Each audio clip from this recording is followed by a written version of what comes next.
પહેલેથી દસની ટીપ મળી ભાડુવાળી સી દસની ટીપ મળી ભાડુવાળી સી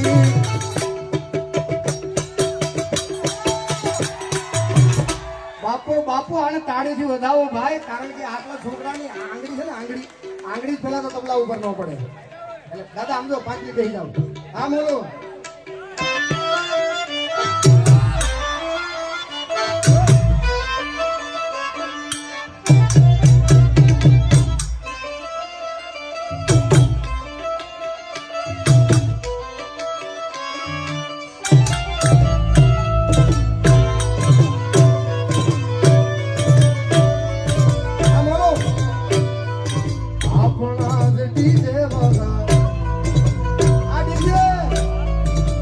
સાડી બીજ